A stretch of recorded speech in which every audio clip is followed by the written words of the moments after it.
ବରଯାତ୍ରୀଙ୍କ ଉପରେ ବଜ୍ରପାତ, ଘଟଣାସ୍ଥଳରେ ଜଣଙ୍କର ମୃତ୍ୟୁ। ତା 4/7/2026 ଶନିବାର, ରଞ୍ଜା, ଢେଙ୍କାନାଳ।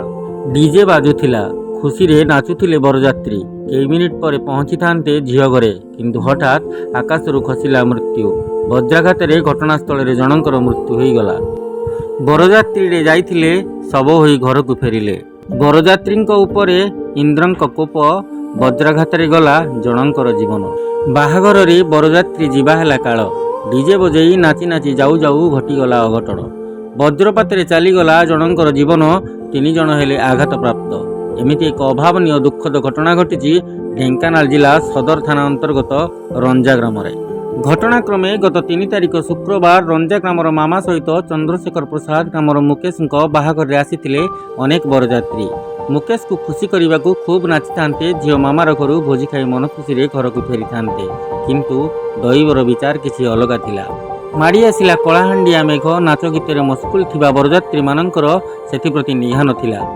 ଆସିଥିବା ବରଯାତ୍ରୀମାନେ ରଞ୍ଜା ଛକରେ ପହଞ୍ଚି ଡିଜେର ତାଳେ ତାଳେ ମନ ଖୁସିରେ ନାଚି ନାଚି ଯାଉଥିବା ସମୟରେ ଘଟିଲା ବଜ୍ରପାତ। ସତେ ଯେମିତି ଜଗି ବସିଥିଲା କାଳ। ଚାଲିଗଲା ଜଣଙ୍କର ଜୀବନ, 3 ଜଣ ହେଲେ ଆଘାତପ୍ରାପ୍ତ।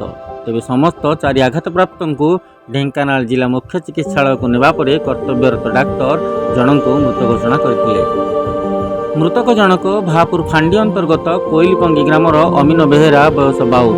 ଗୁରୁତର ଆହତ ବ୍ୟକ୍ତି କୋଇଲିପଙ୍ଗି ଗ୍ରାମର ତପନ ଜେନା ଢେଙ୍କାନାଳ ଜିଲ୍ଲା ମୁଖ୍ୟ ଚିକିତ୍ସାଳୟରେ ଚିକିତ୍ସିତ ଥିବାବେଳେ ଝୁମ୍ପୁଡ଼ିଆ ଗ୍ରାମର ମନୋଜ ଦେହୁରୀଙ୍କ ସ୍ୱାସ୍ଥ୍ୟାବସ୍ଥା ଅତି ସଙ୍କଟାପନ୍ନ ହେବାରୁ କଟକ ବଡ଼ ମେଡିକାଲକୁ ସ୍ଥାନାନ୍ତରିତ କରାଯାଇଛି। ତେବେ ଆଉ ଜଣେ ସାମାନ୍ୟ ଆଘାତପ୍ରାପ୍ତ ହୋଇଥିଲେ ମଧ୍ୟ ସ୍ୱାସ୍ଥ୍ୟ ଅବସ୍ଥା ପ୍ରାଥମିକ ଚିକିତ୍ସା ପରେ ସ୍ଥିର ଅଛି। ତେବେ ଏତାଦୃଶ ଦୁର୍ଘଟଣାରେ ଉଭୟ ଗ୍ରାମର ଗ୍ରାମବାସୀମାନେ ଗଭୀର ଦୁଃଖ ପ୍ରକଟ କରିବା ସହିତ ମୃତାହତ ପରିବାର ପ୍ରତି ସମବେଦନା ଜ୍ଞାପନ କରିଛନ୍ତି।